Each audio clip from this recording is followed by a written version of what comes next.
evening, ladies and gentlemen. My name is Sarah. And I'm Laura. Welcome to our third annual fluoride debate. Today we will be discussing the pros and cons of water fluoridation.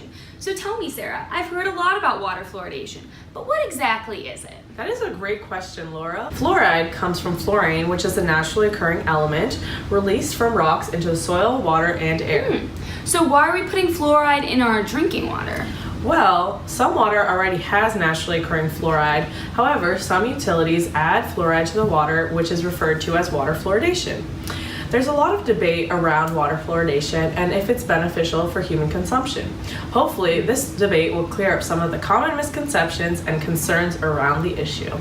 Interesting. Okay, well, I think it's time to start this debate, so let's send it off to our in-studio consultants. Hi, I'm Siggy, and I'll be defending the practice of water fluoridation. Water fluoridation has been in practice for decades and is proven to provide innumerable health effects.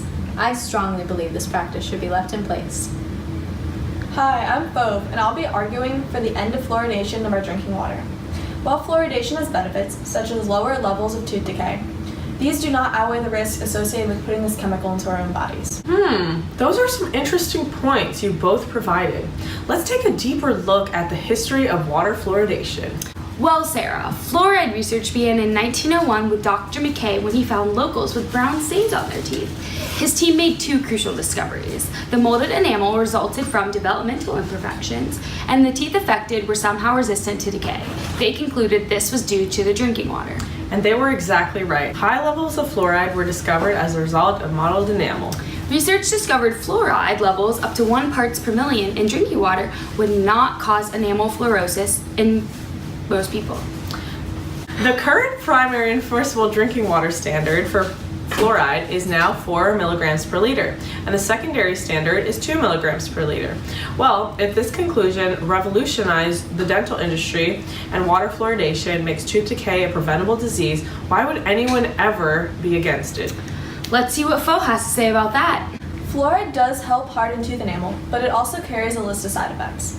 Fluoride is already entering our bodies via commercial toothpaste and modern pharmaceuticals, with both allowing us to reach consumption levels set by the CDC and EPA.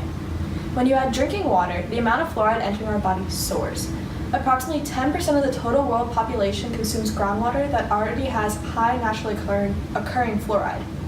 According to studies in the US, too much fluoride can cause cognitive effects in children, complications during pregnancy, and effects on the thyroid.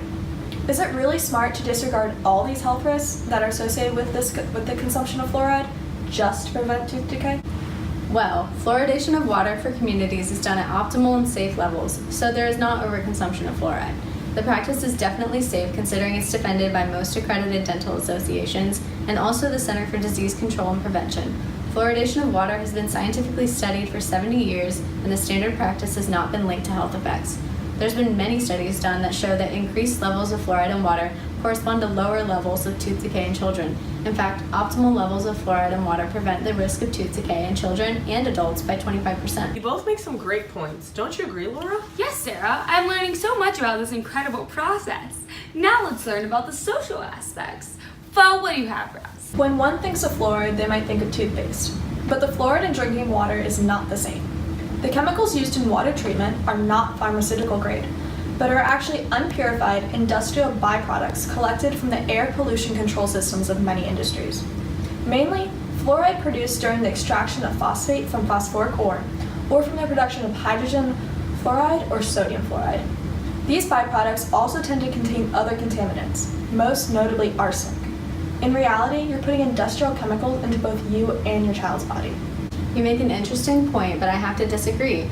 Fluoridation of water bridges the gap between socioeconomic communities. Controlled water fluoridation provides universal coverage to communities, which improves racial and economic disparities in oral health. Because lower income communities do not have as much access to dental health care, they benefit greatly from fluoridation of water. Statistically, the use of controlled water fluoridation has caused disproportionate improvements in lower educated individuals in minority communities than when compared to higher educated individuals in white communities. Wow, who would have thought that water fluoridation would be such a heated topic? I wonder how water fluoridation economically impacts communities. Great point. Let's hear what our friends have to say on that. There's great economic benefits to adding fluoride to water. Controlled water fluoridation programs provide savings achieved through averted tooth decay, and these treatment savings include patient time spent on dental visits. For example, in a study done in Colorado, it's estimated that $150 million was saved that year, or about $61 per person due to controlled water fluoridation programs. Additionally, fluoridation is very inexpensive to put into practice. In the US, it costs an average of about $1 per person per year to add fluoride to water. Wow, that is a lot of money saved. I agree, Sarah, but I wonder what the downside of all those economic gains are. The fluoride utilized in water treatment was originally obtained from the wet scrubbing of systems in the phosphate industry of Florida, which created a large number of jobs for Americans. However, more cities have switched their source of fluorination chemicals to China due to the lower cost. This has two effects. One, the money is leaving the US economy. Two, China has looser regulations on their chemicals, therefore the chemicals entering the US pose a greater health concern. In 2017, numerous plants using Chinese chemicals reported mysterious residues on the surface of their treated water. The CDC assured that they are safe, but do we really want to hurt the American economy and give them a quality water that has unknown contaminants? And let's turn it over to our in-house expert, Dr. Chatting. I am for it. I mean, I've seen enough data that supports that fluoridation will reduce dental caries, and I'm condoning is putting fluoride into water at 1 milligram per liter. There were a lot of studies that fluoridation is good in preventing dental caries in children.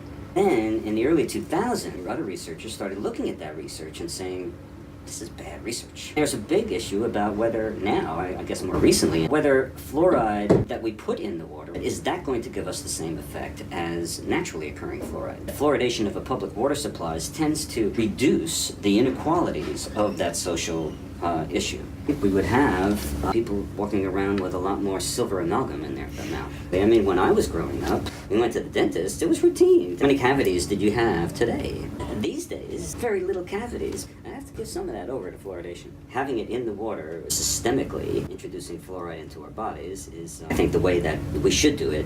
Well, I think it's preventing dental caries in children. GRU has been fluoridating the water ever since I've been here. Everything we do has risk associated with it. All of GRU's concentration of the constituents in the water are below the MCL. Thou shalt not go above these values. Why? Because it's at that value, not that there's no risk there, but that there is a manageable risk. We don't produce pure water, we produce safe water, and safe water is water that has a manageable risk associated with it, not no risk. There can never be no risk. Trying to manage that risk associated with the fluoridation and getting more information so that we can make better decisions based on that information about fluoridation itself and perhaps controlling the dose.